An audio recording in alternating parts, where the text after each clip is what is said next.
अस्सलाम वालेकुम dear students, उम्मीद है आप सब खैरियत से होंगे। आज हम सीखेंगे क्लास 6 एक्सरसाइज 6.2 मैथ।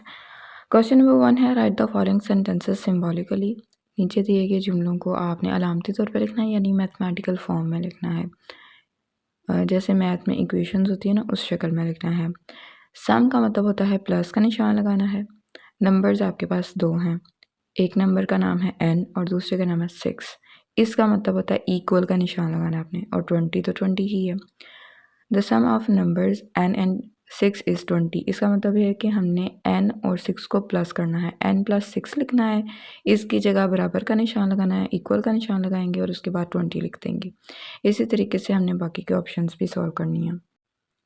जैसा कि आप देख सकते हैं, हमने n को लिखा, फिर उसके बाद 6 को लिखा। उनके दरमियान में कौन सी अलामत लगाएंगे? उन्होंने सम कहा है तो प्लस की लगाएंगे, अगर डिफरेंस कहा होता तो माइनस की अलामत लगाते। उसके बाद इज़ है, इसको मैथ में क्या कहते हैं? इक्वल, और 20 को एज इट लिख देंगे। सेकंड पार्ट है, the difference of numbers n and 27 is 5। n लिखेंगे, 27 लिखेंगे, उसके दरमियान अलामत कौन सी लगेगी? डिफरेंस यानी माइनस की। फिर इज़ लिखा हुआ है, इसका मतलब है बराबर का निशान लगाना है, इक्वल का सिंबल लगाएंगे और 5 को एज इट लिख देंगे। थर्ड पार्ट है, 4 times a number n is less than 7। 4 times का मतलब है 4 मल्टीप्लाई हो रहा है, और n को एज इट लिख लेंगे। 4 और n आपस में मल्टीप्लाई हो गए, 4n ही आंसर आएगा। फिर लिखा हुआ है इज़ लेस देन। अगर सिर्फ इज़ लिखा होता तो हम इक्वल लगाते, लेकिन लेस देन भी लिखा हुआ है, इसका मतलब है हमने लेस देन की अलामत लगानी है। अब लेस देन का मतलब ये है कि 4n की तरफ कैप का मुंह बंद होगा और दूसरी तरफ खुला होगा। 7 है तो 7 एज इट लिख देंगे। फिर है fourth part, 2 times a number n is more than 25। 2 का मतलब 2 ही है, टाइम्स का मतलब मल्टीप्लाई है, n का मतलब n ही है, मोर का मतलब ग्रेटर देन का सिंबल लगाना है, यानी कि 2n की तरफ कैप का मुंह खोलना है। देन 25, तो 25 उसके बाद आपने लिख देना है। 25 से बड़ा है, इसका मतलब है 25 छोटा है, तो 25 की तरफ कैप का मुंह बंद होगा। क्वेश्चन नंबर 2 में कहा गया है, which of the following statements are true and which are false. नीचे दी गई स्टेटमेंट्स में से कौन सी सही है और कौन सी गलत है, वो हमने बताना है। सम ऑफ 5 एंड 8 इज़ 20। कहते हैं 5 और 8 को जमा करें तो 20 आता है, जबकि 5 और 8 को जमा करके तो 13 आता है। 5 + 8 करें तो वो तो 13 आता है, तो वो कह रहा है जी 20 आता है, तो इसका मतलब ये फॉल्स है। Product of 3 and 10 is 30। Product का मतलब होता है ज़रब। 3 10 30 होता है, तो उसने सही लिखा हुआ है। उसने कहा 3 और 10 को ज़रब दें तो 30 आता है, तो 30 ही आता है, ट्रू होगी स्टेटमेंट। 9 + 19 is equal to 28। आप 19 को ऊपर रखें, 9 को 9 के नीचे लिखें, ठीक है। तो आप इन दोनों को जमा करेंगे, 9 + 9 कितना होता है? 18। 8 लगा 1 कैरी, 1 + 1 कितना होता है? 2, यानी कि 28 ही आंसर आता है, तो इसका मतलब ये भी सही है, तो ट्रू हो जाएगा। 6 + ब्रैकेट 8 - 2 इज इक्वल टू 0। इसको सॉल्व करना पड़ेगा, ठीक है। सॉल्व करने के लिए पहले आपने ब्रैकेट के अंदर वाले रकमों को सॉल्व करना है, जिसमें 8 - 2 लिखा हुआ है। 8 - 2 करें तो कितना आता है? 6, और 6 को 6 में ऐड करेंगे तो क्या आ जाएगा? 12। वो कहता है इसका आंसर आता है 0, जबकि आंसर तो 12 आ रहा है, इसका मतलब उसने गलत लिखा हुआ है, तो हम क्या कहेंगे? फॉल्स। सॉल्व करके आपको बताया गया है कि किस तरीके से आपने इनको ट्रू या फॉल्स बताना है। तो ये मैंने ब्रैकेट आपको बताई कि 8 - 2 कितना आता है? 6, और 6 + 6 कितना आता है? 12, जबकि उन्होंने कहा है कि 0 के इक्वल आ रहा है, इसका मतलब वो गलत बता रहे हैं, तो हम क्या लिखेंगे? फॉल्स। उसके बाद 7/8 + 3 इज़ ग्रेटर दैन 16। इसको आपने सॉल्व करना है पहले। 7/8 + 3/1 लिख लें, ताकि आपको इसको सॉल्व करने में आसानी हो। 7/8 + 3/1 इज़ ग्रेटर दैन 16। 8 और 1 का एलसीएम ले लें। 8 और 1 का एलसीएम किस तरह से लेंगे? 8 किसके टेबल में आता है? वो छोटे से छोटा टेबल जिसमें 8 आता है वो है 2। 2 का टेबल कहाँ तक पढ़ें कि 8 आए? 4 तक, तो 2 4 ज़ार 8, और ये 1 एज इट आ जाएगा। फिर 2 का टेबल कहाँ तक पढ़ेंगे? 4 आए, 2 2 ज़ार 4, और ये 1 आ जाएगा। फिर 2 का टेबल कहाँ तक पढ़ेंगे? 2 आए, 1 तक, 2 1 ज़ार 2, और ये 1। फिर इन तीनों को आपस में मल्टीप्लाई कर लें। 2 2 ज़ार 4, 4 2 ज़ार 8, 2 2 4, 4 2 8, तो इसका एलसीएम क्या आ जाएगा 8। हमारे पास वैल्यूज हैं 7/8 प्लस 3/1 ग्रेटर देन 16। 8 और 1 का एलसीएम लिया था तो हमारे पास 8 आया था। अब इस 8 को हमने इस 8 से कंपेयर करना है। 8 का पहाड़ा कहाँ तक पढ़ेंगे 8 है 1 तक। 1 का टेबल कहाँ तक पढ़ेंगे 8 है 8 तक। फिर इनको आपस में मल्टीप्लाई कर लें। 7 1 7, 8 3 24 ग्रेटर देन 16। अब 24 और 7 को ऐड कर लें। 7 और 4 11, 1 हासिल 2 और 1 3, 31 आ गया। 31/8 इज ग्रेटर देन 16। 31 को 8 से डिवाइड करें। 8 3 24, 8 4 32, 8 3 24। 31 में से 24 को माइनस करेंगे तो बाकी कितना आएगा 7। फिर पॉइंट लगाएंगे तो इधर 0। 8 का टेबल कहाँ तक पढ़ेंगे 70 या उससे छोटी रकम आ जाए। 8 8 64।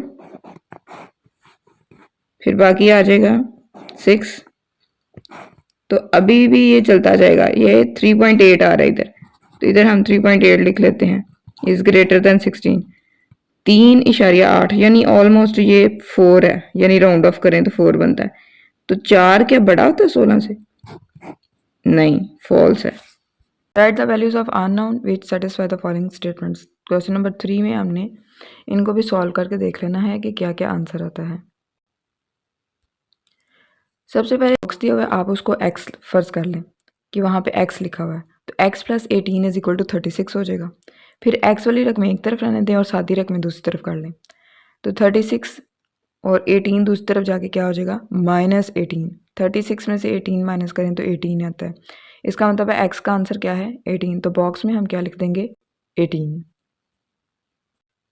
सेकेंड पार्ट है 3:5 प्रोपोर्शनल -10। अब यहाँ डैश की जगह पे हम फर्ज कर लेते हैं कि x है। Product of extremes is equal to product of means.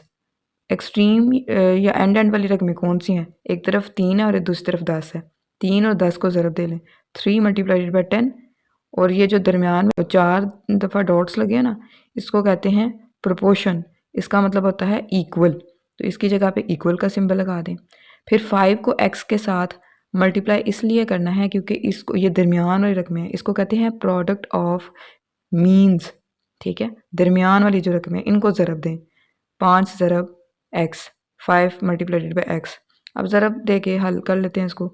3 10 30 होता है। 5 को x से मल्टीप्लाई करें तो 5x आ जाता है।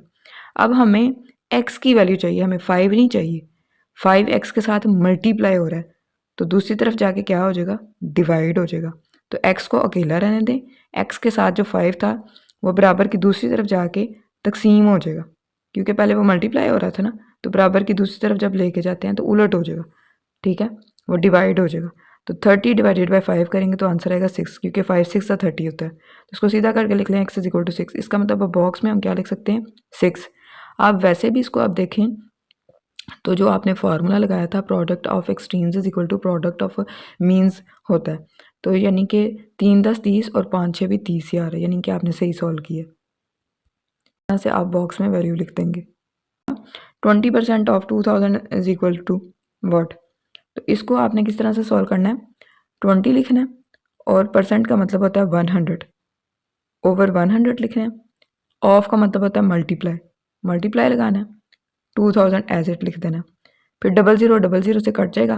20 को 20 से ज़रब देंगे तो 400 जवाब आ जाएगा। तो 400 इसका आंसर है। 2/5 plus dash is equal to 1/10। तो हम डैश की जगह x फर्ज कर लेते हैं, ये जो बॉक्स बना हुआ है। 2/5 plus x is equal to 1/10। अब x को आप इधर ही रहने दें और सादी रकम उठा के या कांस्टेंट वैल्यूज दूसरी तरफ ले जाएं। ठीक है, अब 1/10 तो अपनी जगह पे ही है, लेकिन 2/5 दूसरी तरफ जाएगा। पहले 2/5 प्लस का था, अब वो माइनस का हो जाएगा, -2/5। फिर 10 और 5 का एलसीएम ले लेंगे। 10 और 5 का एलसीएम लेंगे तो 2 का टेबल कहाँ तक पढ़ेंगे 10 आएगा 5 तक, और ये वाला 5 एज इट आ जाएगा। फिर 5 का टेबल कहाँ तक पढ़ेंगे 5 आए 1 तक, और फिर 5 का टेबल कहाँ तक पढ़ेंगे 5 आए 1 तक। फिर इन दोनों को मल्टीप्लाई कर लेंगे। 2 5 10, तो एलसीएम क्या आ जाएगा 10। फिर 10 को किससे मल्टीप्लाई करेंगे 10 आए 1 से, तो 1 को 1 से मल्टीप्लाई करेंगे तो 1 आएगा। 5 को किससे मल्टीप्लाई करें कि 10 आए 2 से, तो 2 को 2 से मल्टीप्लाई करेंगे तो 4 आएगा। 1 में से 4 को माइनस करें तो -3 आएगा। असल में 4 में से ही 1 निकलता है ना, और अलामत बड़ी रकम की माइनस आ जाएगी ओवर 10, तो x की जगह हम क्या लिख सकते हैं -3/10 इस तरह से। फिफ्थ पार्ट है 7/11 + 1/22। इसको आपने सिंपली सॉल्व करना है। 11 और 22 का एलसीएम ले लेंगे, आंसर आएगा 22। और उसके बाद 11 को किससे मल्टीप्लाई करेंगे 22 है। 11 का पहाड़ा कहाँ तक पढ़ेंगे 22 है 2 तक, 2 को 7 से ज़रब देनी है 14 आ जाएगा। फिर आगे है 22 का टेबल कहाँ तक पढ़ेंगे 22 है 1 तक, 1 को ऊपर वाले 1 से मल्टीप्लाई करना तो 1 आ जाएगा। 14 + 1 कितना होता है 15, 15/22 आंसर आ जाएगा। इस एक्सरसाइज का लास्ट क्वेश्चन है question number 4, identify the constants and variables. इसमें आपने कॉन्स्टेंट्स और वेरिएबल्स बताने हैं। उससे पहले हम डेफिनेशंस पढ़ लेते हैं। वेरिएबल क्या होता है, वेरिएबल में हमारे पास डेफिनेशन गिवन है। वेरिएबल की 100 के बाद की डेफिनेशन देखें। A variable is a symbol और letter of alphabet that represents a quantity the value of which is not known. यानी कि वेरिएबल से मुराद कोई भी सिंबल हो सकता है, अलामत हो सकती है, और लेटर ऑफ अल्फ़ाबेट या हरूफ तहज्जी का कोई हरफ हो सकता है, जैसे कि ABC में से कोई लेटर हो सकता है, और उसकी वैल्यू हमें नहीं पता होती, उसको कहते हैं वेरिएबल। और जो कांस्टेंट होता है, a constant is a quantity whose value remains unchanged. Constant वो होता है जिसकी वैल्यू तब्दील नहीं होती, जो फिक्स रहती है। मिसाल के तौर पर n + 8 = 7 लिखा हुआ, ये एक एक्सप्रेशन कहलाता है। अब इसमें n हमें पता है इसकी क्या वैल्यू, नहीं पता, तो इसका मतलब n क्या है, वेरिएबल है। और इसमें अगर हम 8 और 7 को देखें तो 8 का मतलब 8 ही और 7 का मतलब 7 ही है, तो इसके कॉन्स्टेंट्स क्या हो जाएंगे 7 और 8, क्योंकि इनकी वैल्यू फिक्स है, ये चेंज नहीं होती। तो फर्स्ट पार्ट में कहा गया n + 9 = 0। तो इसमें आपने देख रहे हैं कॉन्स्टेंट्स कौन से हैं, 9 और 0 कॉन्स्टेंट्स हैं, जबकि n की वैल्यू हमें नहीं पता, तो n क्या है, वेरिएबल है। 7p + 2 = 9। इसमें आपने देखना है कौन से कॉन्स्टेंट्स हैं, 7, 2 और 9 कॉन्स्टेंट्स हैं, जबकि p क्या है, वेरिएबल है। थर्ड पार्ट में कहा गया है कि 1/3 xy, 1/3 कॉन्स्टेंट है, जबकि xy क्या है, वेरिएबल। फोर्थ पार्ट है 7i + 4 = 9, 7, 4 और 9 कॉन्स्टेंट्स हैं, जबकि i क्या है, वेरिएबल। m + n + 8, इसमें 8 जो है कांस्टेंट है, m और n जो हैं वेरिएबल्स हैं, क्योंकि उनकी वैल्यू अननोन है, पता नहीं है हमें क्या वैल्यू उनकी। 9x + y - 37, इसमें से 9 और -37 कांस्टेंट्स हैं, x और y वेरिएबल्स हैं। अगर आपको किसी क्वेश्चन में प्रॉब्लम हो, कहीं से समझ ना आए, तो आप कमेंट सेक्शन में पूछ सकते हैं।